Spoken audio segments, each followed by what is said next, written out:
नमस्कार.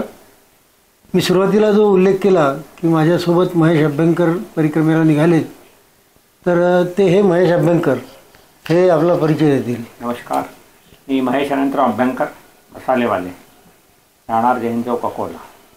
हे माझे काका श्रीकांत भास्कर गोंधळेकर यांच्यासोबत 19 मार्च 2008 रोजी परिक्रमा सुरू केली. आणि काकांना सोडायला जायचं म्हणून परिक्रमेला चालले होते. मग सोडायला जाणार होतो आणि वाटते तसं वाटलं की नाही बा आपणही परिक्रमा करावी. म्हणून काकांना साधारण गाडीत बसल्यानंतर तेव्हा 2008मध्ये छोटी लाईन होती आमच्याकडे इंदोर साईडची. की त्या गाडीने बसून समजा साधारण रात्री 8 वाजता गाडी, सकाळी 6 वाजता ती इंदोरला ओंकारेश्वरला पोहोचते. मग तेच गाडीत असं वाटलं नाही बा 8:30-9 वाजता नाही बाबा काका झाले आहे आपणही परिक्रमेला जावं. आणि तसं आजी होती आमच्यासोबत. तर आजीची अशी माझ्यापासून इच्छा होती नाही बाबा श्रीखंडला कोणीतरी सहकारी सोबत असा एकटा चालला आहे तो. नानांची समजा, नानांची आजीची. पण तेव्हा असं वाटलं नाही बा की नाही बा महेश आजीच्या समाधानासाठी की नाही बा असं म्हणजे परिक्रमेला आजी मी जातो आहे आणि सकाळ पण विसरून जाईल तो. असं न करता सकाळी मग काकाला म्हटलं तर काकानं बघ सकाळी पाहू काय करायचं, आता झोपून जा. आणि सकाळी परत मग म्हटलं काका मी परिक्रमेला येतो आहे बरं. काका म्हणजे परिक्रमा करायची असेल 3 जणांची परवानगी आवश्यक आहे. आई वडील, गुरु आणि पत्नी यांनी जर आनंदाने केली हो म्हटलं तर परिक्रमा सार्थकी लागते. तेव्हा आईसोबत होतीच, वडील नव्हते तेव्हा. आणि गुरु तेव्हा कोणी केलं नव्हतं. त्याच्यामुळे आईने नाही बा श्रीकांत चालला आहे मग परत तुझी काही इच्छा म्हणत जा म्हणे श्रीकांत. आणि बायकोसोबत होतीच माधुरी. त्यांनी हो म्हटलं मग तशी परिक्रमा काकांसोबत 19 मार्च 2008ला परिक्रमा सुरू केली. मग सामान तुम्ही दोघांनी एकत्र घेतलं होतं का वेगवेगळं? नाही, काकांना तर कसं सोडायला चाललो होतो आम्ही. त्याच्यामुळे तेव्हा काही सामानाचा प्रश्नच नव्हता. मग ज्या आश्रमात आम्ही थांबलो 2008मध्ये श्रीराम महाराज, नंतर मी ऑगस्ट महिन्यात महाराज अकोल्याला आले होते तेव्हा अनुग्रह येतो. तेव्हा त्याच्या आधी अनुग्रह घेतला नव्हता. आणि 2008पर्यंत मी ओंकारेश्वरला गेले नव्हतो. नाही ओंकारेश्वर कुठे आहे काय याचा मागमूस नव्हता याचा. नाही मग तुम्ही सोडायला गेला हो. मग त्यावेळेस तुमच्याकडे सामान नाही, गंमत अशी झाली की तिथे गेल्यानंतर त्या दिवशी श्रीराम महाराज तिथे नव्हते आश्रमात. तर आईसाहेबांना सांगितलं, तर आईसाहेबांनी श्रीराम महाराजांची वस्त्र महेशसाठी उपलब्ध करून दिली. म्हणजे साक्षात सद्गुरूंची वस्त्र नेसून महेशची परिक्रमा झाली. ही म्हणजे खूप मोठी उपलब्धी. आणि मग बाजारात जे हे लागतं आपण भिक्षा मागायला जे कमांडो ढोलचे जे म्हणतात त्या बाजारात जाऊन आम्ही ते विकत आणलं, काठी आणि वस्त्र. बाकी महत्वाचं म्हणजे श्रीराम महाराजांची जी वस्त्र होती ती तुम्हाला प्रसाद रूपानेच मिळाली. म्हणजे तोच एक मोठा आशीर्वाद, उपलब्धी होती ती जीवनातली. आणि छगन काकांचं उपर्ण होतं एक जवळ. छगन काका म्हणजे दासगणू महाराज गजानन जे ग्रंथ ज्यांनी लिहिला ते दासगणू महाराजांचे लेखनिक छगन काका बारटक्के यांचं एक उपर्ण होतं त्यांनी दिलेलं. ते उपर्ण मग मी याला दिलं. आणि असं म्हणजे 2 संतांचे आशीर्वाद त्यांच्या पाठीचे होते. उपर्ण कोणाकडे होतं? माझ्याकडे होतं. अच्छा, तुम्हाला कोणी दिलं होतं? मला छगन काकांनी दिलं होतं. अच्छा, म्हणजे ज्यांनी लिहिलं, ज्यांनी जे लेखनिक होते दासगणू महाराज सांगायचे आणि हे लिहायचे, तर त्या जे लेखनिक होते त्यांनी ते उपर्ण मला दिलं होतं. ते उपर्ण सोबत ठेवलं होतं. तर मग ते महेशला दिलं होतं. अच्छा, मग ते उपर्ण देण्याच्या काय घटना घडली? उपर्ण ते यांनी तयारीने कुठल्याच आला नव्हता ना. त्याचं नाही, तुमच्याकडे जे उपर्ण आलं हा, तर त्यांचा छगन काकांचा सहस्त्रचंद्रेशन सोहळा केला होता शेगावला. तर त्याच्यात प्रसादाचं म्हणून ते त्यांनी दिलं होतं. मग तुमची ओळख कशी छगन काका? छगन काकांची ओळख अशी की इथे आमचे जावई आहेत सुनील भालचंद्र देशपांडे, चांगले उत्पन्न कवी आहेत ते. आणि एक सुनील भागवत, तर यांनी वरदानंद भारतींना बघितलं होतं. आणि वरदानंद भारतींच्या माध्यमातून छगन काकांची भेट झाली होती. आणि मग त्यांची झाली, त्यांनी आमची त्यांच्याशी परिचय करून दिला. मग छगन काका आपल्या घरी येऊन उतरायचे इथे आले की. अशी त्यांचा परिचय झाला होता छगन काकांचा. फार लोभस व्यक्तिमत्व होतं ते. आज नाही आहेत ते पण. मग ते इथे सत्संग वगैरे करायचे का? हो, आले की 2 तास 4 तास मुक्काम, कधीतरी संध्याकाळी मुक्काम करून सकाळी निघायचे. आणि मग तुम्ही जशी वाटचाल सुरू केली त्यावेळेस तुम्ही पुढे मागे झालात? नाही नाही नाही. आम्ही साधारणपणे दोघांच्या चालत असताना 15 फुटाचं अंतर ठेवायचो, कारण एकमेकांशी बोलणं, अवांतर बोलणं न होऊ नये हा त्याचा उद्देश, की आपण आपल्या नामस्मरणात राहावं, अवांतर बोलणं होऊ नये. आणि जेव्हा पहाडी चढायची किंवा उतरायची असेल तेव्हा पाय घसरला समजा तर ते आपला धक्का लागून मागचा पडायला नको, असा त्याचा मागचा उद्देश होता. नाही म्हणजे काही ठिकाणी असं म्हटलं जातं की मैया एकत्र परिक्रमा करू देत नाही, तर तसा तुम्हाला काय अनुभव आला का? तुम्ही सुरुवातीपासून शेवटपर्यंत एकत्रच होते? एकत्रच होतो. परिक्रमेची एक म्हणी आहे, एक निरंजन दो सुखी, 3 ने खटपट 4 दुखी. 2 जण असली की एकमेकांच्या सुखदुःखाला कामी येतात. त्याप्रमाणे तुम्ही काका भाचे काका पुतण्या सोबत होतो आम्ही. मग तुम्हाला कुठे आश्रमात कोणी साधू संत भेटले का? भेटायचे ना. मग त्यांनी काय तुम्हाला आशीर्वाद दिले किंवा काही अनुभव वगैरे असे? ते आहे, ते पुढच्या मर्दाना गावाला जे येईल तो प्रसंग, त्याच्यामध्ये तो येईल तो तो वाचून दाखवेन. हो, त्याच्या आधी मध्ये लागलेल्या अकबरपूर गावात एकही मुस्लिम कुटुंब वास्तव्यात नव्हतं. तसेच तेथे गडरिया व केवट लोकांची वस्ती आहे. गावात फक्त एक हनुमान मंदिर आहे. अकबराच्या काळात त्याची नगरी म्हणून हे गाव प्रसिद्ध होतं. गडरिया आणि धनगर गावात शिरतानाच रस्ता विचारण्यासाठी नर्मदे हर केलं तेव्हा चहा पिऊन जा असं म्हणणाऱ्या सुरेश नावाच्या गाववाल्याने उपरोक्त माहिती पुरवली. तिथून निघूनच आम्ही दुपारी 1:15च्या दरम्यान बलगामला पोहोचलो होतो. वर उल्लेख केलेल्या वाचाळीवर परिक्रमावासींचं सोडून आम्ही 5 वाजता कठोरासाठी निघालो. वाटेत रस्ता सांगायला माईने जागोजागी वाटाडेजवळ हजर ठेवले होते. त्यांच्या मदतीने मार्गक्रमण करीत करीत आम्ही संध्याकाळी कठोरा गावाच्या पुढे साधारणतः 1-1.5 किलोमीटरवरील नर्मदेहर बाबाच्या कुटीवर पोहोचलो. त्याच्या कुटीच्या समोरच नर्मदेत साधारणतः 1-1.5 किलोमीटर लांबीचे बेट आहे. पलीकडच्या उत्तर तीरावर धरमपुरी नावाचे संपन्न शहर वसलेलं आहे. नर्मदेच्या पात्रातील हे बेट पूर्वी 3 किलोमीटर लांबीचे होते. नर्मदेच्या प्रवाहाने स्कॉरिंग होता होता आता हे बेट 1 ते 1.5 किलोमीटर लांबीचे राहिले आहे. बाबा नर्मदेहरनं सांगितले की सदर बेट दधीची ऋषींची तपोभूमी होती. आता या बेटावर एक शिवमंदिर, एक दत्त मंदिर व आणखी एक मंदिर आहे. तेथील व्यवस्था तहसीलदाराच्या देखरेखीखाली शासन करतं. दधीची तपोभूमी लिहिलेल्या कुटियात आता सरकारी यंत्रणेने जनरेटर बसवला आहे. सरकारी कारभारातील ह्या अशा त्रुटी पाहून यंत्रणेच्या अज्ञानाची कीव व चीड येते असे बाबा नर्मदेहर म्हणाले. तेव्हाच माझ्या मनात विचार आला, देवराज इंद्र संकटात पडला असता इंद्राच्या सहाय्यार्थ योगाग्नीने स्वतःच्या शरीराची होळी करून इंद्राला वज्र उपलब्ध करून देणारे दधीची देवराज इंद्रासाठी जनरेटर सारखेच ठरले होते. त्याच दधीचींच्या कुटीत आता शासकीय यंत्रणेने जनरेटर बसवलं आहे. त्याला दैवयोग म्हणावे की काय म्हणावे. बाबा नर्मदेहरच्या कुटीवर पोचल्या तिथे कसं काय व्यवस्था राहण्याची वगैरे झाली ते त्यांनी सांगितलं. आणि तिथून मग पुढे आधीच्या 2 दिवसात पितमपूरच्या कबीर बाबाच्या व कालच्या बलगामच्या मौनी बाबाच्या आश्रमातील चिलमवाल्यांच्या अनुभवाच्या पार्श्वभूमीवर बाबा नर्मदेहर कुटीतील वातावरणात विलक्षण बदल अनुभवायला मिळाला.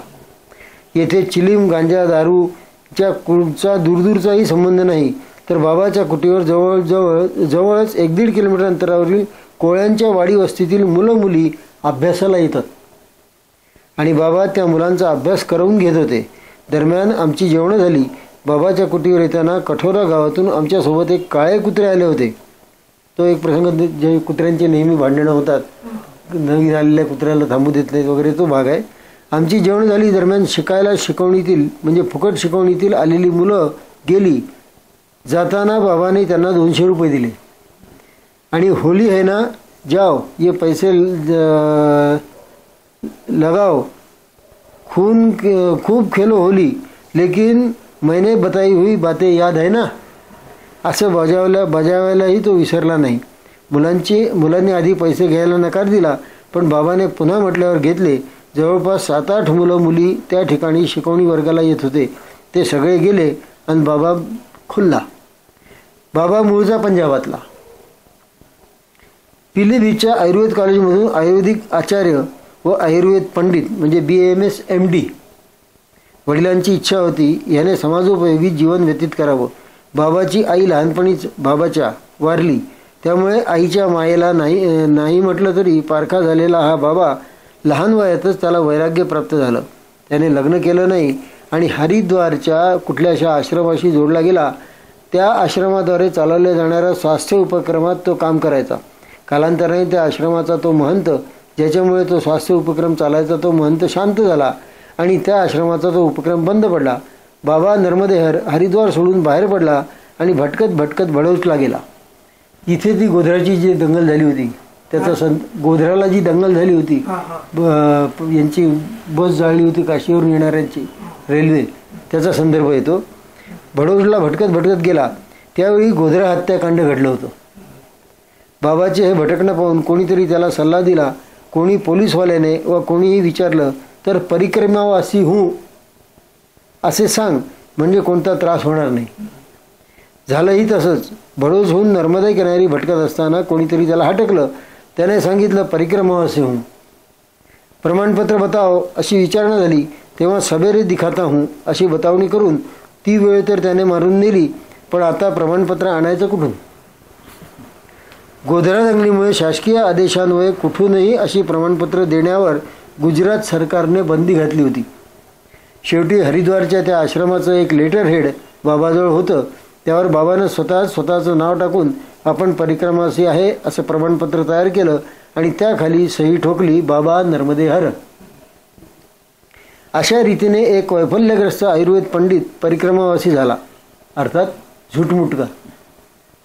गोध्रा दंगली दरम्यान या प्रमाणपत्राच्या आधारावर नर्मदा किनारी भटकत असतानाच एक दिवस मात्र अचानक त्याच्या मनात विचार आला, जान बचाने अपन झूठ मूठ के परिक्रमावासी तो बने ही है, अब सही में परिक्रमा करे असं मनात आलं. तेव्हा बाबा गरुडेश्वरमध्ये फिरत होता आणि झालं त्याने गरुडेश्वरहून खरोखर प्रमाणपत्र प्राप्त करून परिक्रमेला सुरुवात केली. तेव्हा गरुडेश्वरला एक 60-65 वर्षाची म्हातारी होती. ती बाबाला म्हणाली, मैं भी तेरे साथ परिक्रमा करू. बाबा म्हणाला, हरकत नाही. त्या म्हातारीच्या लोणचं, चटण्या इत्यादी सामानाचं 27 किलोचं वजन बाबाच्या खांद्यावर आणि बाबांचे स्वतःचं जे काय असेल ते असा जामानिम्यासह त्या म्हातारीला घेऊन बाबाची खरी परिक्रमा सुरू झाली. 2002 मध्ये म्हातारी फक्त स्वतःचे कपडे स्वतःजवळ घ्यायची, बाकी सर्व बोजा बाबा नर्मदेवर वाहत असे. बाबाच दोघांचा स्वयंपाक करीत असे. जेथे सदाव्रतात कणिक नसेल तेथे तिला पोळी हवी असायची. मग बाबा तिच्यासाठी जिथे तिला पोळी नसेल तिथे ती पोळी मागायची. मग बाबा असं इकडून तिकडून पुन्हा भिक्षा मागायला जायचे, पोळी आणायची तिच्यासाठी. जेव्हा भात नसेल तेव्हा ती भात मागायची. सदाव्रतामध्ये जेथे तांदूळ मिळाले नसतील तिथे ती तांदूळ मागायची. मग ते त्या तांदूळाची व्यवस्था करून म्हातारीला जेवणाची अशा तऱ्हेने जे हवं नको ते बाबाची खरी परिक्रमा पूर्ण झाली 2003 मध्ये. तेव्हापासून त्यानंतर बाबा या स्थानावर आहेत कठोऱ्याला.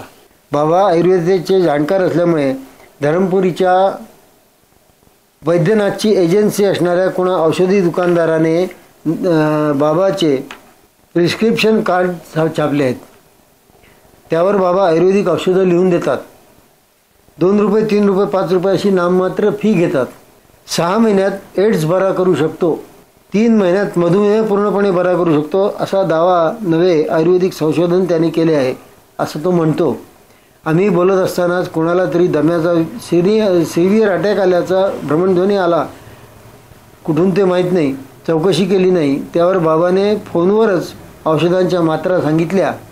त्याप्रमाणे रात्री 2 वेळा औषध घ्या, सकाळी एकदम बरं वाटेल असे त्याने पलीकडल्याला सांगितलं. बाबावरही त्याने टीका टिप्पणी केली रामदेव बाबावर, पण ते तितकेसे महत्त्वाचं नाही. तसेच आयोडीन मिठाबद्दल एक मजेशीर किस्सा बाबाने सांगितला. सरकारच्या खोटेपणाबद्दल नाराजीही व्यक्त केली. असे शासकच आपल्या देशाला आणि संस्कृतीला घातक असल्याची टिप्पणी त्याने जोडली.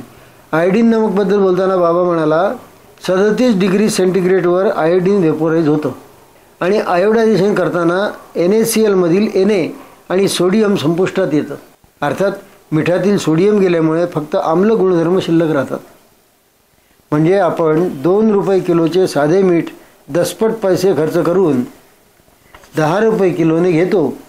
37 डिग्रीवर व्हेपोराईज झालेले आयोडीन नमक 70-80 डिग्रीच्या फोडणीत टाकल्यावर साध्या मिठाची गुणवत्ता पदार्थाला कशी येणार?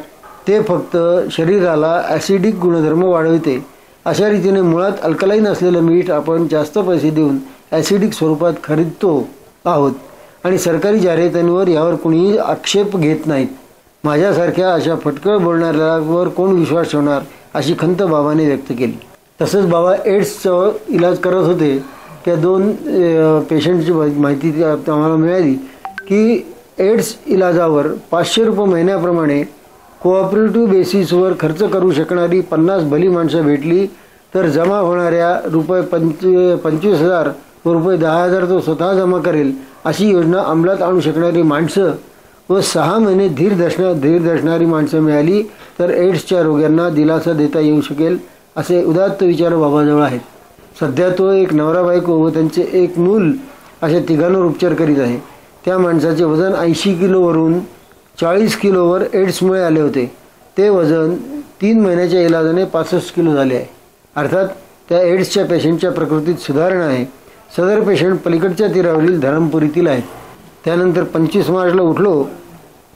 वाडी नांदगाव रस्त्याने निघालो, पण नांदगावचा रस्ता चुकल्याने परत नर्मदा किनाऱ्याने नांदगाव चुकवून 2 नद्यांच्या संगमाच्या ठिकाणी थोडासा वळसा घेऊन 11 वाजेच्या सुमारास ब्राह्मणगाव येथे पोहोचलो. ब्राह्मणगावला एक मजेशीर आहे. नावडी टोला वेळ आहे. ब्राह्मणगावला एक मजेशीर गोष्ट आहे की तिथे आम्ही पोहोचलो तेव्हा एक म्हातारी स्वयंपाक करत होती. आम्ही स्वतः स्वयंपाक करत नाही म्हटल्यानंतर तिच्या थोडंसं जीवावरच आलं होतं आम्हाला जीव घालायचं. पण ती जी काही भाजी निवडत होती ती भाजी निवडायला आम्ही मदत करू लागलो तेवढ्याने तिने आम्हाला जीव घालायला तयारी दाखवली. ती जागा ज्यांच्या मालकीची होती त्यांनी तिथे एक छोटंसं नर्मदेचं मंदिर बांधण्याची परवानगी दिली. हे ब्राह्मणगाव आधी पूर्णपणे तिथे ब्राह्मण इजारदार होता आणि घरातल्या महिलांच्या पायाला माती लागू नये यासाठी त्याने गावात पूर्ण फरसबंदी केली होती नर्मदेच्या घाटापर्यंत. बाबू भैया त्यांचा मुलगा त्याची तिथे कचेरी होती पण आता तिथे काहीही नाही. त्यांनी ते विकलं आहे कोणाला तरी. तेथून दुपारी 3:30 वाजता निघून प्रस्थान ठेवले. विश्वनाथ खेडा, चैनपुरा, चिचली मारूहून पुढे खेडी वलगावपर्यंत जाणे असा मानस होता. परंतु नर्मदेच्या मनात वेगळेच होते. खेडी नवायच्या आधी साधारणतः 1.5 किलोमीटरवर चिचलीच्या श्री भोंडले या कास्तकारांनी थांबवून घेतले व त्याच्या शेतातील झोपडीवर मुक्काम करावा असे सुचवले. संध्याकाळ झाली होती. अंधारायला लागले होते.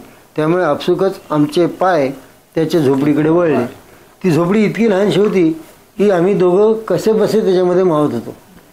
पण त्या कास्तकाराने रात्रीचं जेवण तिथे गावातून जाऊन घेऊन आला आणि आम्हाला तोपर्यंत भूक लागली असेल म्हणून त्यांनी मक्याची कणसं भाजून दिली. तुम्ही बरोबर काही पैसे वगैरे ठेवले होते का? फारच कमी. जे ठेवले होते ते असे देण्यामध्ये मोकळे गेले. जसं त्या माकडखेड्याला त्या शिंप्याला दिले होते तसे पैसे देत देत पुढे गेलो आम्ही. एका ठिकाणी अशी वेळ होती की आमच्याजवळ काहीच पैसे नव्हते. मग बोटीचा प्रवास करताना पैसे द्यायचे? हां, तर बोटीचा प्रवास करताना पैसे द्यायचे असतात तर तिथे लोक जाताना आपल्याला दक्षिणा देतात.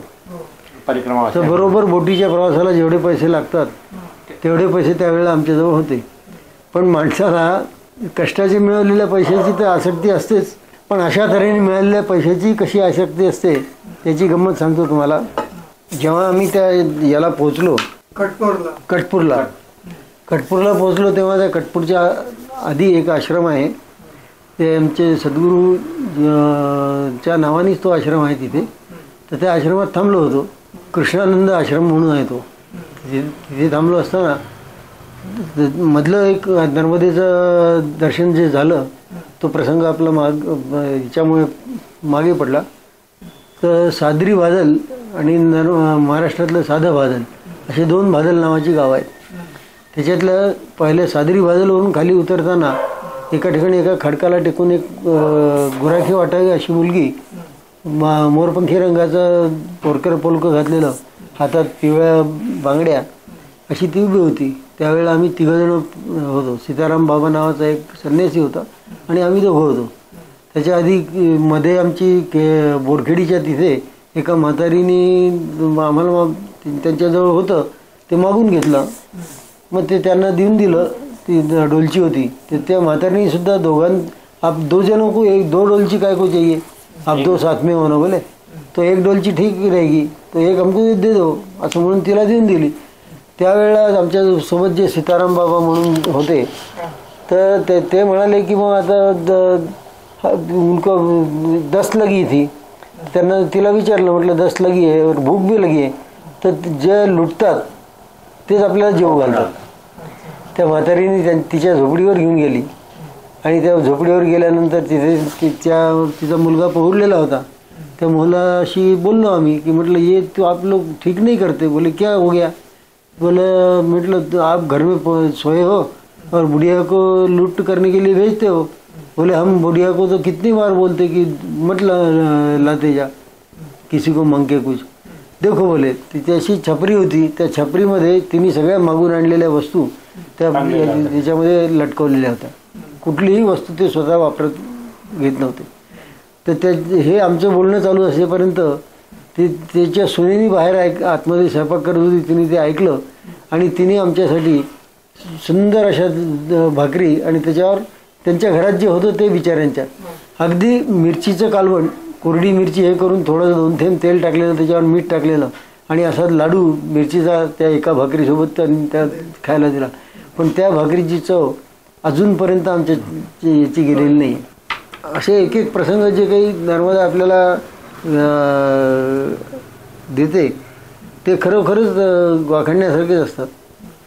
मग तुम्हाला त्याच्यातून शिकायला काय मिळालं?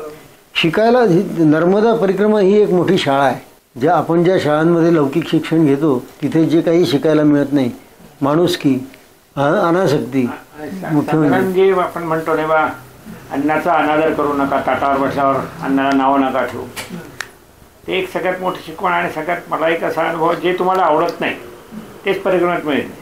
ज्या गोष्टी घरी नाही बा, अशी भाकरी अशी केली थंड आहे, गरम आहे, याची भाजी आवडत नाही, तेच तुम्हाला त्या परिक्रमेत अनुभवायला मिळते. ते आता परिक्रमेमध्ये एखादी गोष्ट खावीशी वाटते आणि मैया ती इच्छा पूर्ण करते, तसा काही अनुभव आला का? आला. एक कठोरा घाट नावाचं गाव आहे. त्या ठिकाणी एक म्हातारा सदाव्रत देतो. तर तिथे गेल्याबरोबर त्यांनी सांगितलं लकडी जमा करके लाव, लकडी जमा करके लाव असं सांगून ते जेव्हा ते याच्यासाठी सांगतात की अनेक ठिकाणून आपण ऐकलेलं आहे की काही लोक परिक्रमेच्या नावाखाली फक्त भिक्षा जमा करायलाच फिरत असतात. तर ते मिळालेल्या अन्नावर सदाव्रतातलं जे अन्न आहे ते सोबत पोटली बांधून पुढे घेऊन जातात, पुढे कुठेतरी विकतात. तसं होऊ नये म्हणून ते काठी जमा करके लाव म्हणून सांगतात. तर असं आम्ही बाहेर पडलो. मग महेशला म्हटलं कडे इथे तर काही खरं दिसून नाही राहिलं म्हणून त्याला 20 रुपये दिले आणि तो गावात बघायला गेला. गावात बघायला गेल्यानंतर त्यांनी ते लुंगी जी नेसली होती त्याच्या कन्वर्टीला लावली आणि येताना ती 20 रुपयाची नोटही हरवून आला. तेव्हा त्याचं महत्व, त्या 20 रुपयाचं महत्व 2000 रुपये इतकं होतं. तर मुद्दा आपला असा होता ना की काय खायला मिळतं आपल्याला, असं वाटतं आपल्याला की एखाद्या दिवशी मिळावं. त्या दिवशी होळी होती, धुळवड. तर धुळवडीला कसे लोक फिरतात, दारू पिऊन झिंगत फिरत असतात. तर तसे याला 2 जण भेटले आणि म्हणाले की आप परिक्रमावासी हो ना. म्हणे हो. कितने मूर्ती होतं. बोले 2 मूर्ती आहे. म्हटल्यानंतर आप जाओ बोले आश्रम पे, हम तुम्हारा डब्बा लेके आएंगे असं म्हणून तो गेला. तोपर्यंत मी एका म्हातारीच्या तिथे दुकानावर पोहोचलो होतो. त्या म्हातारीने मला विचारलं कि आप परिक्रमावासी हो तो आप चिंता न करो, आज अपना होली का सन है तो हम आपको मिठाई खिलाएंगे असं म्हणून तिने पण आपका डबा भेज देंगे म्हणून 4 खाणाचा टिफिनचा डबा, त्याच्यामध्ये एकेका याच्यामध्ये तिखट, वरण, भात आणि शिरा असा करून तिने पाठवला. यांनी ज्याला ज्या माणसांनी पाठवलं होतं त्यांनी पण 2 जणांना पुरेल असा डबा पाठवला. आणि दरम्यान त्या म्हाताऱ्याने आम्ही ते कंडी जमा करून आणली होती, ते पाहून त्याने आम्हाला भरतं खिचडीचं सामान दिलं. तोपर्यंत खिचडी लावून ठेवली होती. जिथे एका वेळच्या दोघांचं पुरेल की मिळेल की नाही अशी शंका होती, त्या ठिकाणी 8 जणांना पुरेल एवढं अन्न उपलब्ध झालं. आणि गोळाच्या शिरासहित दरम्यान 1 एप्रिल उजाडली होती. सकाळी 5 वाजता उठलो, आंघोळीच्या तयारीने बाजूच्या हँडपंपवर गेलो. प्रातर्विधी व स्नान उरकून परत मुक्कामावर आलो. प्रातःसंध्या व नर्मदा पूजन व त्यानंतर चहापान उरकून सकाळी 6:30 वाजता कुली मार्गे घोंगसाच्या रस्त्याला लागलो.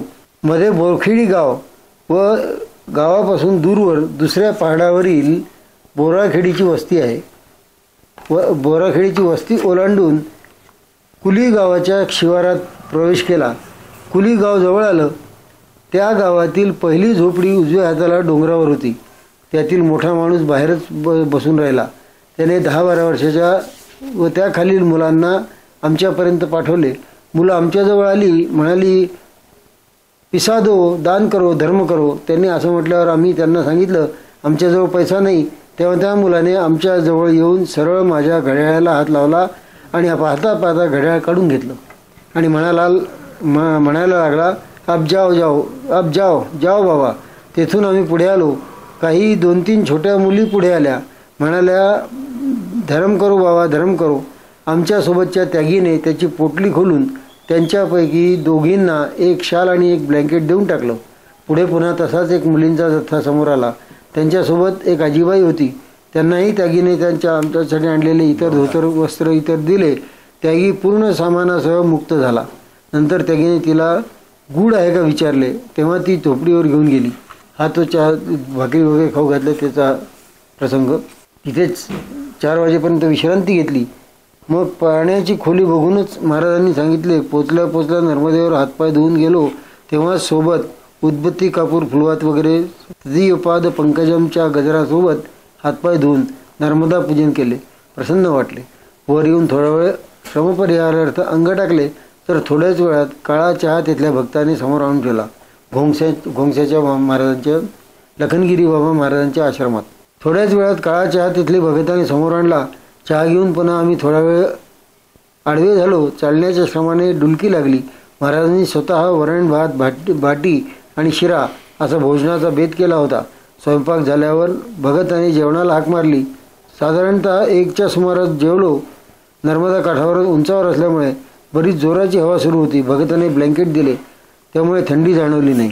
रोज तुम्ही किती किलोमीटर? आम्ही 30 ते 35 किलोमीटर रोज चालायचो पुढे सवय झाल्यानंतर. मध्ये 2 स्पॉट असे होते की एका स्पॉटला आम्हाला 45 किलोमीटर एका दिवसात जावं लागलं होतं आणि एका ठिकाणी 52 किलोमीटर एका दिवशी जावं लागलं. आता लक्कडकोट जंगलामध्ये सुरुवात केल्यापासून शेवटपर्यंत जायला लागतं साधारण 40-45 किलो अंतर लक्कडकोटच्या झाडीमध्ये. मग तेव्हा तुम्ही एका ह्याच्यात पार केलं? हो, लक्कडकोटची झाडी एका ह्याच्यामध्ये पार केली होती. तीच 45 किलोमीटरची झाडी आहे. तिथून नेमावरला पोहोचतो आपण. हो, बरोबर. तुमच्याकडे पाणी नाही अशी कधी वेळ आली का? नाही, कधीच नाही. पाणी नाही अशी कधीच वेळ नाही आली. कारण आम्ही जी परिक्रमा केली ती पूर्णपणे नर्मदा काठावरून केली. त्याच्यामुळे नर्मदा अगदी उजव्या हाताला असायची आणि पाण्याची व्यवस्था काही कुठेही समजा असं हे तेव्हा वेगवेगळ्या गावातून चाललो आहे, पोट बिघडलं पाण्यामुळे, असा प्रसंग कधी आला नाही. पाणी तुम्ही नेहमी नर्मदा दुसरं काय हे काही जवळ पैसे नव्हते त्यामुळे काय विकत घ्यायचं हे करा प्रश्न येत नाही. मोबाईल आहे ना त्याच्या 18 वर्ष आधी. आणि कसं हे घरून फोन यायचे सारे, मग ती भानगड नव्हती. नाही बा STDहून फोन करायचा कधीतरी 7-8-10 दिवसातून एखाद वेळेस. फोन आले की नाही तुम्ही काय जेवण म्हटलं हे विचारू नका. ते काहीतरी गुढीपाडा होतो काहीतरी. मग परिक्रमेचा जो ड्रेस आहे म्हणजे व्हाईट कुर्ता अंगी, तापसी वेश, तसंच वेश. थंडीचा काही त्रास तुम्हाला होत होता का? नाही, 19 मार्च ते 16 जून पूर्ण उन्हाळ्यात. 19 मार्च ते 10 जून अशी आमची परिक्रमा होती. त्याच्यामुळे आम्हाला थंडीचा कधी त्रास नाही झाला. मध्ये पावसाळा जेव्हा सुरू झाला तेव्हाच मात्र थोडीशी थंडी होती काही ठिकाणी, पण ती परतीच्या प्रवासात होती. मग उन्हाचा काही त्रास नाही? उन्हाचा त्रास म्हणजे तेच आधी जसं सांगितलं की आम्ही बाभळीच्या सावलीतही आम्ही विश्रांती घेतली होती काट्याकुट्यांमध्ये. नाही म्हणजे मग तुम्ही चालायचं वेळ कशी असायची? म्हणजे सकाळी 6 वाजता सुरुवात केली तर 11 साडे11 पर्यंत आम्ही निश्चिंत होऊन चालत होतो. 11 साडे11ला त्या भागातली वाळू जी आहे ती इतकी तापते की आपल्याला पाय टेकवणंही शक्य नाही राहत. त्याच्यामुळे मग कुठेतरी विश्रांतीला जागा बघून 4 वाजेपर्यंत विश्रांती घ्यायची. आणि मग 4 ते 7 सूर्यास्त साधारणपणे सूर्यास्त झाला अंदाज घेतोच आपण की गाव किती दूर आहे. 1-1.5 किलोमीटर असलं तर तेवढं अंतर पुढे चालून त्या गावाला पोहोचायचं. साधारण परिक्रमा सुरू होते ते सूर्यास्त समजा साधारण सकाळी. मग तुम्ही चपला घालून केली होती का बिना चपला? नाही, 680 किलोमीटर पर्यंत बिना चपलांची अनवाणी होतो. आणि ते सादरी पहाडी जी होती म्हटलं जिथे नर्मदेचं दर्शन झालं, ती उतरत असताना नर्मदे त्या मुलीने सांगितलं आम्हाला की बोले आप तो नंगे पाव चल रहे हो, तकलीफ नाही होती असं ती विचारते. तिथे झरकल नदी मिळते. तर त्या मुलीने विचारलं की आपको तकलीफ नहीं होती? म्हटलं तकलीफ तो होती है लेकिन मैया जैसे ले जाएगी वैसा जाएंगे. बोले ऐसे कैसे भी जाएगी, आप नीचे खोदरे में जाओ. खोदरे म्हणजे दरी. ती दरी, त्या दरीतून झरकल नदी वाहत होती जी एक्झॅक्टली ही जी झाडी आहे शूलपाणीची, ते शूलपाणेश्वराचं जे मंदिर आहे त्या मंदिराच्या मागे झरकल नदी नर्मदेला मिळते. त्या झरकल नदीच्या पात्रामध्ये जसे यात्रांमध्ये वगैरे दुकानं असतात प्लास्टिकच्या गोंडपाटाचे वगैरे, तसं छोटंसं दुकान होतं. त्या दुकानाच्या तिथे आम्ही खाली गेलो तेव्हा तो दुकानदार जवळ आला. त्याने विचारलं बाबा आज आप MP में मुक्काम कीजिए. MP में मुक्काम कीजिए म्हटल्यानंतर मग आम्हालाही आमची महाराष्ट्राची अस्मिता जागृत झाली. म्हटलं नाही ऐसा नहीं हो सकता. म्हटलं हम महाराष्ट्र के तो महाराष्ट्र में सोएंगे. पुढे जे बादलगाव होतं महाराष्ट्रातलं वहाँ सोएंगे, नंदुरबार जिल्ह्यातलं. तर तो म्हणाला ठीक है भाई, आपकी जैसी इच्छा है तो कम से कम कुछ सेवा हो तो बताओ. त्यांनी सेवा हो तो बताओ असं म्हटल्याबरोबर त्या मुलीने जे सांगितलं होतं ते आठवलं. ती म्हणाली होती कि नीचे जाके खोदरे में दुकान है, उसको चप्पल मांग लेना, वो दे देगा असं त्याला सांगितलं. त्याला सांगितल्याबरोबर तो टणकण बाहेर उडी मारून आला दुकानाच्या. आणि कहाँ दिखी थी म्हणून त्यांनी विचारलं. जिथून ज्या रस्त्याने आम्ही आलो होतो तिथे दाखवलं. म्हटलं वो पत्थर दिख रहा है ना, वो पत्थर को टिक्के थी म्हटलं वो खड़ी, और उसने हमको बताया. त्याने अक्षरशः जमिनीवर डोकं टेकून नमस्कार केला, नर्मदे हर म्हणून हे केलं. तेव्हा आम्हाला समजलं की ती नर्मदा होती. असे म्हणजे भाव तसा देव. ते आहेच. त्याच्यामुळे ती नर्मदा होती ही पक्की खूणगाठ त्यांनी त्या दुकानदारांनी आम्हाला बांधून दिली. अशा प्रकारे नर्मदेने आम्हाला दर्शन दिलं होतं. मग हा असा प्रसंग एकदाच घडलाय का असं 2-3 वेळा तुम्हाला? नाही, नर्मदा दर्शनाचा एकदाच घडलाय. हा एकदाच. आणि दुसऱ्यांदा मर्दाना गावाच्या तिथे त्या गावात आम्ही मुक्कामाला थांबलो असताना एक मोठी मगर तिकडनं येताना दिसली इकडे. तर हा आणि तो सीताराम बाबा जो होता आमच्यासोबत, तर त्याला मी सहज हाक मारली. म्हटलं वो देखो कितना बड़ा जानवर आहे असं म्हटल्याबरोबर जो पुजारी तिथला स्वयंपाक करत होता आमच्यासाठी त्यांनी तिथून ओरडून सांगितलं जानवर क्या बोल रहे हो? बोले मैया आपको दर्शन देने को आई है. कारण नर्मदेचं वाहन मगर आहे. ती पूर्ण पात्रामध्ये फिरून पाहत असते की कोण कोण आपली परिक्रमा करताय. आपल्याला ती दिव्य दृष्टी नसल्यामुळे आपल्याला त्या मगरीवरची नर्मदा दिसत नव्हती, पण ती मगर फिरते म्हणजे तिच्यावरती नक्कीच नर्मदा आहे. तर असा तो दुसरा प्रसंग होता. आणि अश्वत्थामाबद्दल काय? अश्वत्थामाबद्दल आम्हाला अश्वत्थामा वगैरे काही दिसला नाही. पण परिक्रमा पूर्ण झाल्यावर जेव्हा मी नाशिकला गेलो होतो तेव्हा तिथे काय विश्वास साक्रीकर नावाचे एक ज्योतिषी आहेत, ते माझ्या चुलत भावाचे गुरु आहेत. त्यांनी आम्हाला विचारलं की आमच्यासाठी काही आणलं का म्हणे तुम्ही तिथून. तर आम्ही ते आता ज्याला नर्मदापुरम म्हणतात ते आधीचं होशंगाबाद, तिथे एका दुकानातून एक मुसलमानी खडे असतात त्याला काय म्हणतात, ते अशी गारगुटीसारखा खडा असतो तर ती अंगठी घेतली होती. तिथे गेल्यावर माझ्या हातातच होती ती. तर विश्वास सागरीकरांना ती अंगठी दिली. म्हटलं ही आपके लिए लाया आहे, ही तुम्हाला भेटणार मधीची. तेच मी म्हणत होतो म्हणे की ती ही अशीच अंगठी मला मिळणार होती. आकिक म्हणतात त्याला, आकिकचा खडा असतो तो. त्या आकिकाचीच अंगठी मला मिळणार आहे हे मला माहीत होतं म्हणे. आणि तुम्हाला याचं दर्शन झालं नसेल म्हणे अश्वत्थाम्याचं. म्हटलं नाही, बरोबर आहे म्हणे. कारण ह्या कालावधीमध्ये सप्तचिरंजीव जे आहेत ते हिमालयामध्ये त्यांची मीटिंग आहे. आणि त्याच्यामध्ये ते आता पुढचा काळ असा जो येणार आहे त्या काळाबद्दल काय नियोजन करायचं याच्याबद्दल त्यांचे खलबतं सुरू आहेत म्हणे. त्याच्यामुळे अश्वत्थामा तिकडे गेलेला होता. त्याच्यामुळे तुम्हाला अश्वत्थाम्याचं दर्शन होणंच नव्हतं म्हणे आता. मग बोटीतनं प्रवास करताना तुम्हाला काय भीती वगैरे वाटली? काहीच नाही, काहीच नाही. आमचा असा अनुभव असा आहे की गाव असं थोडंसं राहिलं असताना याला ओहोटी आहे आणि आमची बोट त्यात फसली.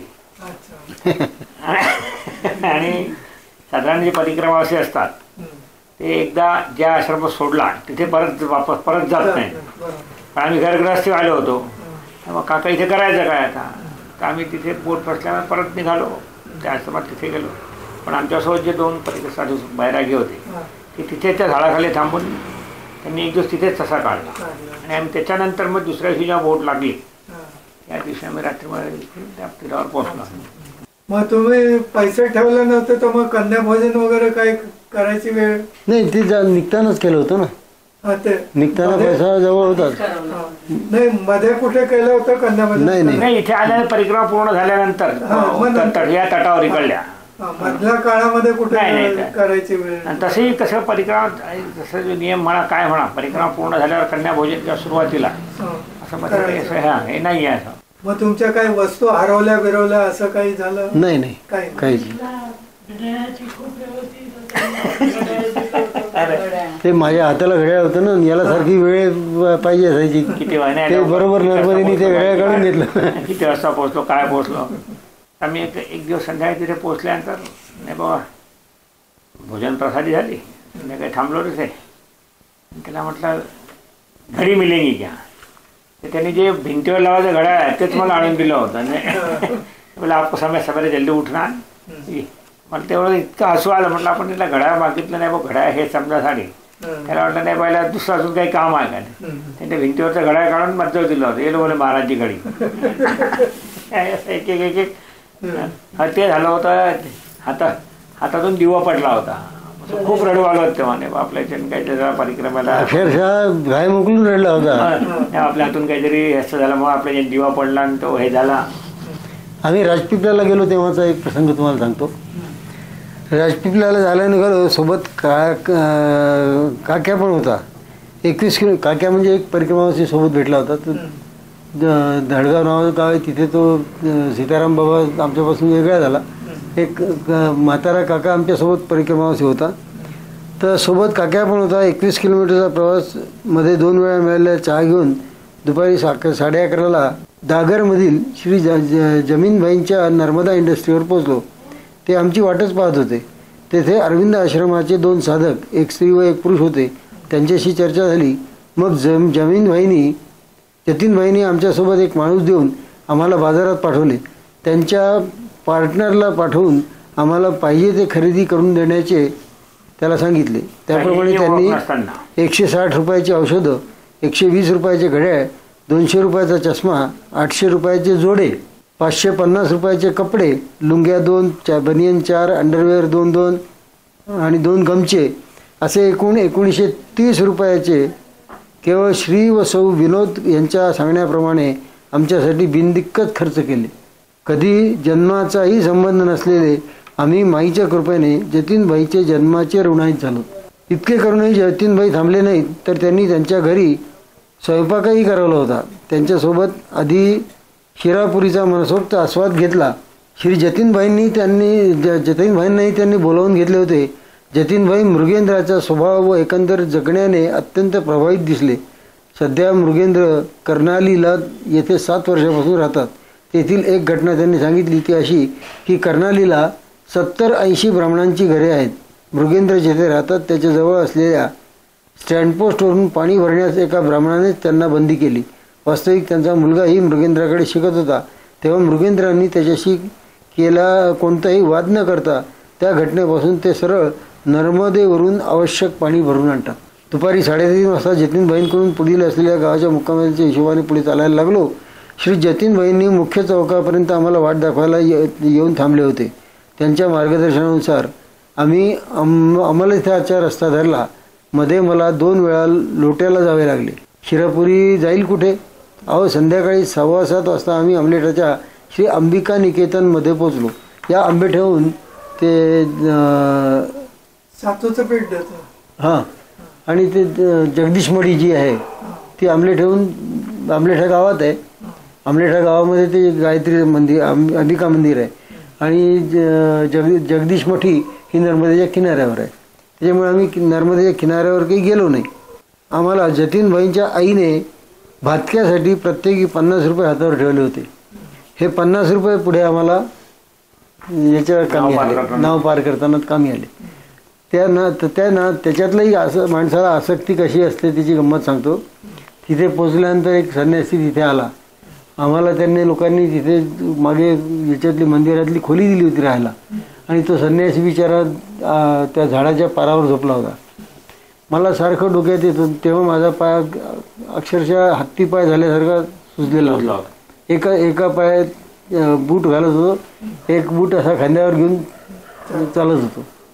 त्यांनी जतीनभाईंनी दिलेल्या अमलेश्वरच्या बुटांपैकी. आणि तिथे मग त्या आश्रमाचे जे कोणी महंत होते त्यांनी आम्हाला डॉक्टरकडे नेऊन औषधोपचारही करवला. त्या ठिकाणी तो संन्यासी झोपलेला असताना असं मनात आलं की आपल्याजवळ 50 रुपये आम्ही जपून ठेवले होते की पुढे कामात येतील म्हणून. ते 50 रुपयेही त्याने मागून घेतले. शेवटी तेव्हा त्याला काही दिले नाही, पण रात्री झोप काही लागे ना. म्हटलं कडे हे काही बरोबर नाही. त्यांनी पैसे मागितले, आपल्याजवळ आहेत, आपण त्याशी खोटं बोललो. शेवटी रात्री 1:30 वाजता उठून ते पैसे त्याला द्यायला गेलो. तो झोपलेला होता. म्हटलं बाबाजी आपने 50 रुपये मागे थे ना, ये 50 रुपये सर के नीचे रख दो बोले. म्हणजे आम्हाला इतकी आसक्ती आणि त्याला इतकी अनासक्ती, हे अगदी म्हणजे लक्षात ठेवण्यासारखे प्रसंग आहेत. असं करता करता आम्ही मिठी तलाईला पोचलो. कटपूरला पोचल्यानंतर तिथे आम्हाला एक दिवस मुक्काम करावा लागला. कारण त्या दिवशी परिक्रमावासी कमी असल्यामुळे बोट उपलब्ध नव्हती. तेव्हा बोटी असल्यामुळे सगळ्या बोटी इकडे समुद्राच्या किनाऱ्यापर्यंत चिखल होता. अक्षरशः मांडी चिखलातून आम्ही त्या बोटीपर्यंत गेलो. त्या बोटीमध्ये चढून बसलो. तीच बोट मग हा सांगत होता तो प्रसंग. गाव 5 किलोमीटर राहिलं असेल. मिठी तलाई समुद्राला ओटी आली. ती रुतली, मध्येच थांबली. तिथे उतरून परत आश्रम वापस जावं लागला. मग दुसऱ्या दिवशी लागल्यामुळे. मग ह्या परिक्रमेतून काय तुम्ही शिकलात?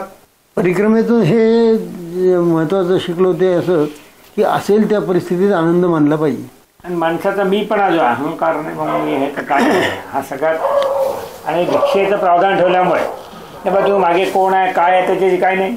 नर्मदेवर भिक्षा मागा आणि जे मिळेल अशा पद्धतीने जे मिळेल त्यांना हे करून माणसाची तयारी असायला हवी. याच्या आधी श्रीराम महाराज इथे आले असताना त्यांनी सांगितलं होतं की भिक्षावरती राहायचं. प्रत्येक ठिकाणी भिक्षा मागून उदरनिर्वाह करायचा. पण माणसाची वृत्ती कशी असते, आपल्याचा साहेब जो असतो तो काही सुचू देत नाही आपल्याला. त्याच्यामुळे मग ते पहिल्या दिवशी जेव्हा भिक्षा मागायची वेळ आली तेव्हा असं मनाला असं वाटलं की आपण भिक्षा मागायची. पण पहिल्याच मनात तो विचार होता. त्यामुळे पहिल्या घरी गेलो तेव्हा त्यांनी नाही म्हणून सांगितलं. दुसऱ्या घरी गेलो. दुसऱ्या घरी गेल्याबरोबर त्या माणसाने अगदी आनंदाने हे केलं की आधा घंटा रुकना पडेगा. आणि अक्षरशः सांगतो ना मला की भातावरची वाफ मोडली नव्हती, इतकं गरम जेवण ते आपल्याला देतात. रोज तुम्ही पूजा आरती करायचं? हो, सकाळी उठल्यानंतर नर्मदा पूजन एक दिनचर्या होऊन गेली होती. कारण परिक्रमेत तुम्हाला दुसरा म्हणजे सकाळी सूर्योदयाच्या वेळेस उठायचं साधारण 4:30 पावणे 5 आणि उन्हाळा असल्यामुळे दिवस लवकर निघायचा. आणि साधारण मग सकाळी 5:30-6 ते संध्याकाळी 5:30 12 तास करा. एक दिनचर्या झाल्यामुळे कारण 11:30 11:30पर्यंत चालून दुपारी आराम करून परत संध्याकाळी 3:30 3:30 वाजता सूर्यास्त होईपर्यंत चालायची. तुम्हाला नर्मदा परिक्रमेचा कामधंद्यामध्ये काय फायदा झाला का? असा म्हणजे फायदा आणि तोटे मी गेलोच नव्हतो परिक्रमेचा. पण एक आहे की नर्मदा तिच्या अंगावर काही ठेवत नाही. माझ्या वडिलांची इच्छा होती की याने एकटं जाऊ नये, तर याची सोबत दिली. याला जेव्हा सोबत घेतलं तेव्हा याचा पॅकिंगचा उद्योग होता 4 भावांच्या व्यवसायामध्ये. आणि पॅकिंग करताना काही पाकिटं अशी असतात की ती टाकूनच द्यावी लागतात, कारण ऑटोमॅटिक मशीनवरती ते पाकिट मोकळं करत बसलं तर ते वरचा माल सांडून जातो खाली. त्याच्यामुळे जे मोकळं पाकिट असेल ते घ्यायचं लावायचं असं करत पॅकिंग करावं लागतं. तर अशी टाकलेली जी पॅकेटं होती ती जेव्हा हा परिक्रमेला आल्यानंतर जो सुधीर म्हटलं याच्यापेक्षा मोठा भाऊ, तेव्हा त्यांनी जे गार्बेज जमा करून ठेवलेलं होतं ते जेव्हा बघितलं तर त्याच्यामध्ये 1.25 लाख रुपयाची पाकिटं अशी निघाली, जी त्यांनी पुन्हा रिपेअर करून घेतली. ते इंक रिमूव्हर येतं, ते रिमूव्ह करून त्याच्यावर नवीन पॅकिंगचे हे टाकले, केव्हा पॅक केलेलं आहे केव्हा हे करायचं ते, आणि मग ती वापरात आणली. म्हणजे 1.25 लाख रुपयाचा फायदा नर्मदेने तेव्हाच करून दिला. म्हणजे तुम्हाला नॉलेज दिलं नर्मदा. त्यामुळे ते एक नवीन आयडिया तुम्हाला. आणि 2008 मध्ये 1.25 लाख रुपयाची किंमत आजची 10 लाख रुपयाची किंमत आहे केव्हाही. म्हणजे एकंदर राहणीमान किंवा आपल्या व्यवहारामध्ये एक बुद्धीचं चातुर्य निश्चित परिक्रम केल्यामुळे नक्कीच वाढतं. आता पहा ना, मग 2008 मध्ये आमची परिक्रमा झाली. त्यानंतर 2010 मध्ये माझी बदली दिग्रसला झाली. आई इथेच बेडरिडन होती 5 वर्ष. जवळपास मी परिक्रमा करून आल्यानंतर तिला जे काही असाध्य हे झालं होतं तर त्याच्यामध्ये ती होती. गंमत अशी आहे की परिक्रमा मी केली आणि अनासक्ती हिला झाली. हिने 2013 साली सासूबाईंचं करायला घरात पाहिजे आपण म्हणून नोकरी सोडून दिली. स्टेट बँकेमध्ये नोकरी होती, 10 वर्ष नोकरी राहिली होती, ती तिने सोडून दिली. ह्याचे नुसते म्हणजे परिणाम फक्त आपल्यावरच होतील असं काही नाही, बिलकुल आपल्या सहधर्मचारिणीवरही त्याचे परिणाम होतात. तिला त्या जीवनाचं महत्त्व कळलं. आणि कारण तिला लोक म्हणायचे ना की तुम्ही पेड सर्वंट लावा ना, नर्स ठेवा, नोकरी कशाला सोडताय. पण ती म्हणे ज्या इंटिमसीने आपण आपल्या माणसाचं करू शकतो त्या इंटिमसीने पेड सर्वंट नाही करणार. या विचारातून तिने नोकरी सोडली. ही याच्यापेक्षा जास्त कोणती हे द्यायची नर्मदेने. मग तुम्हाला परिक्रमाला निघताना घरच्यांनी परवानगी दिली होती? हो हो, अगदी आनंदाने. तू कशी त्याला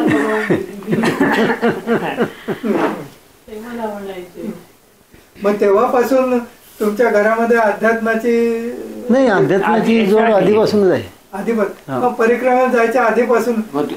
त्याच्यामुळेच मग ते हे सगळं घडू शकलं. बरोबर. कारण ती गोडी नसती. आणि मुख्य म्हणजे कशी की नर्मदा परिक्रमा करावी हा विचार मनात येण्याचं कारण ते पंडित काकांचं ऐकलेलं सगळं, यांचं नर्मदे हर जगन्नाथ कुंटेंचं वाचलेलं पुस्तक.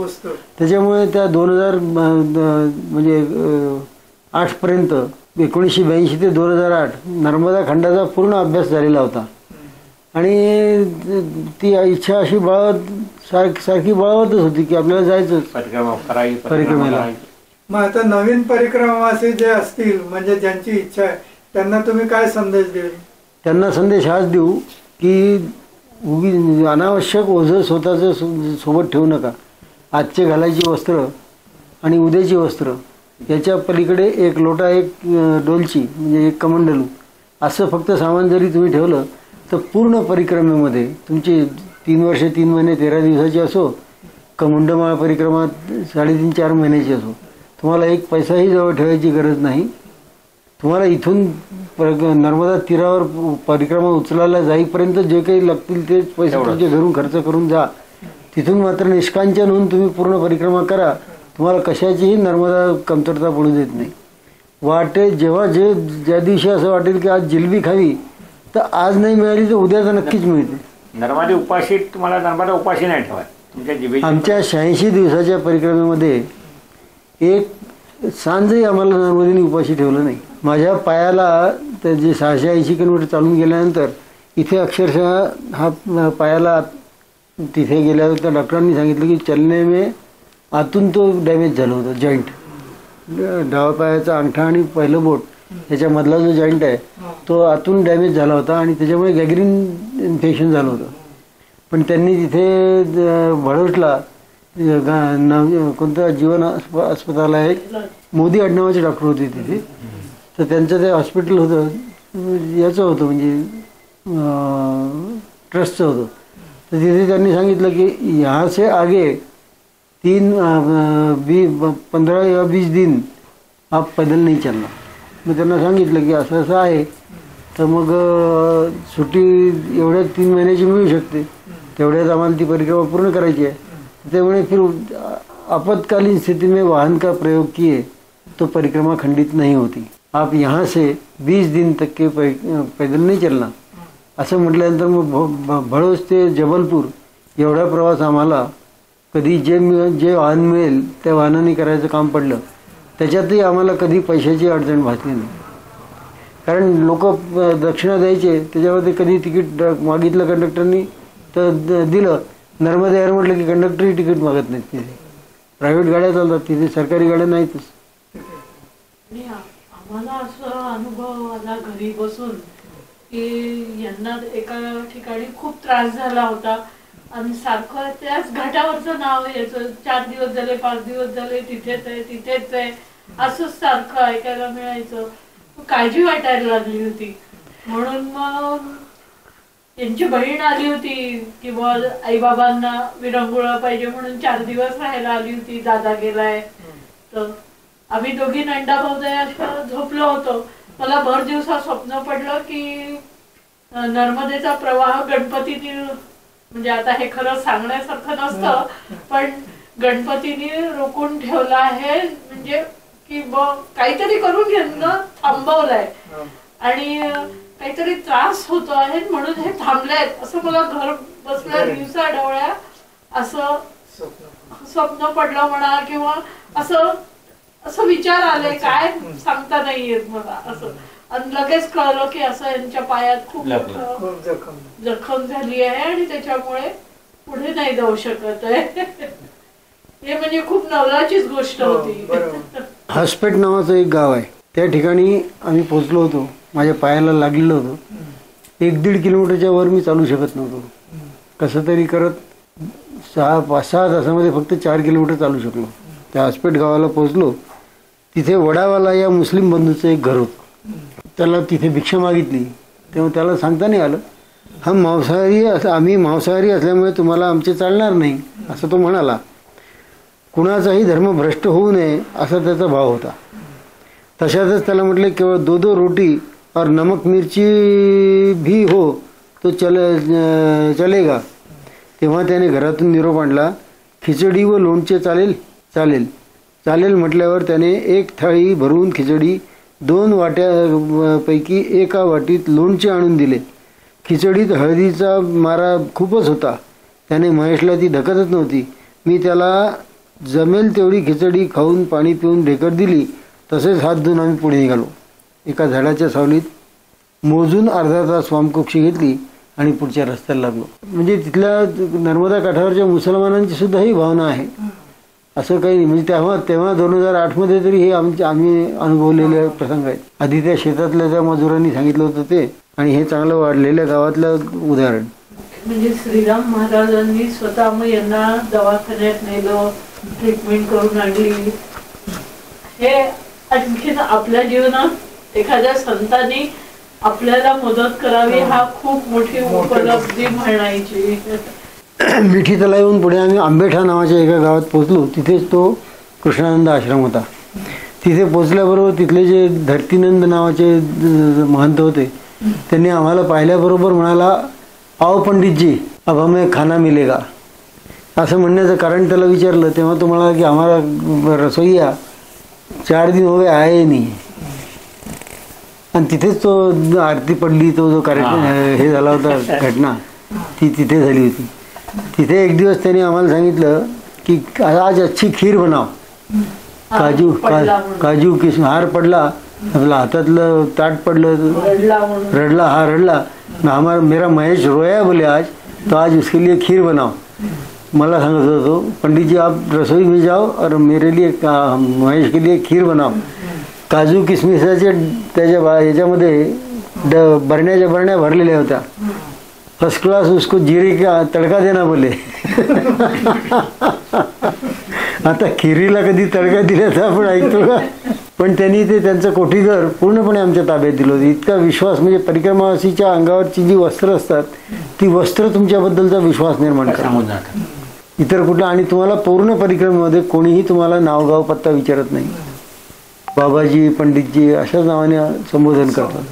पुढे असं होत गेलं.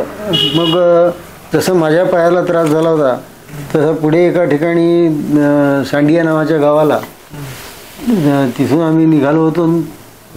बस जे पायाला लागलेलं होतं त्यामुळे जबलपूरच्या पुढे पुन्हा 300 किलोमीटर शिल्लक होतं अमरकंटक. तर मग त्या अमरकंटकहून परत फिरलो. तिथे महेशचा पाय एका ठिकाणी मुरगळला.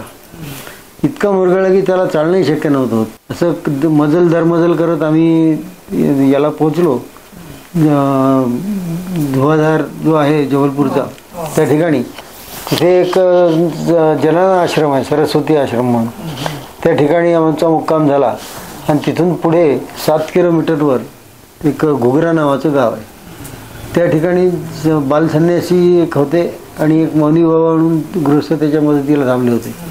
तो बालसन्यासी परिक्रमेत असताना त्याला तिथे सिद्धकुटी नावाचं एक हे आहे, तिथे त्याला थांबू दिलं नव्हतं. तेव्हा त्यांनी संकल्प केला होता की घोंगसा गावाला या ठिकाणी अलीकडे जी पहाडी आहे त्या पहाडीवरती मी आश्रम बांधीन आणि परिक्रमावासींची राहण्याची व्यवस्था करीन. ती डोक्यात ते पक्क होतं. आणि त्या आधी तो जेव्हा आम्ही तिथे पोहोचलो तेव्हा तिथे नमस्ते सदा वत्सले मातृभूमी हे संघाचे गीताचे संघ प्रार्थनेचे स्वर ऐकू आले. म्हणून चौकशी करत वर गेलो. म्हटलं आज संघ प्रार्थना कौन बोल रहा था? तेव्हा त्यांनी सांगितलं क्यों, संघ प्रार्थना क्या संघस्थान पे ही बोलना चाहिए क्या? म्हटलं नहीं ऐसा नहीं, लेकिन इतने रिमोट एरिया में संघ जिसको मालूम है ऐसी कौन व्यक्ती है. तेव्हा तो प्रकट झाला. तर त्या ठिकाणी मग जेव्हा परिक्रमा पूर्ण झाली आमची याला, त्याच्यानंतर मग एकदा श्रीराम महाराजांच्या दर्शनाला गेलो होतो. तेव्हा श्रीराम महाराजांनी सांगितलं की जबलपूरचे जे महापौर होते गोडबोले म्हणून, तर संतोष गोडबोले त्यांचा भाऊ सदानंद गोडबोले आणि स्मिता गोडबोले तेव्हा स्वाती गोडबोले या महापौर होत्या. त्यांचा बांधकाम व्यवसायच होता. मग त्यांना असं डोक्यात होतंच माझ्या पक्कत आहे की या ठिकाणी यांनी संकल्प केला आहे, त्याच्या संकल्पाला आपला मदत झाली पाहिजे. मग त्या ठिकाणी आम्ही एका आश्रमाची स्थापना केली. तिथे मौनी बाबा म्हणून जे त्याच्या मदतीला उभे होते ते मौनी बाबाच तिथली व्यवस्था पाहतात. आणि येणाऱ्या जाणाऱ्या परिक्रमावासींची तेव्हापासून तिथे सोय होती. यापेक्षा जे म्हणजे त्यासाठी जो काही खर्च झाला ती नर्मदेची आपल्याजवळ ठेव होती ती तिला परत केली. असं करून हे जे काही मी लिहिलं त्याच्यावर नर्मदेवर, तर त्याची अर्पण पत्रिका आहे. नर्मदा परिक्रमा खरोखरच एक तपस्याच आहे. नर्मदा परिक्रमा खरोखरच एक तपस्याच आहे. मेखल पर्वत ते समुद्र हा रेवा मैयाचा प्रवास अनेक कठीण मार्गांनी खडतर प्रसंगांना तोंड देत पार करावा लागतो.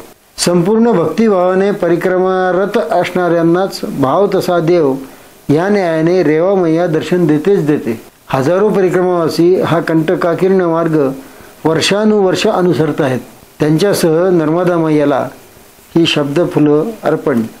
नर्मदे हर हर हर.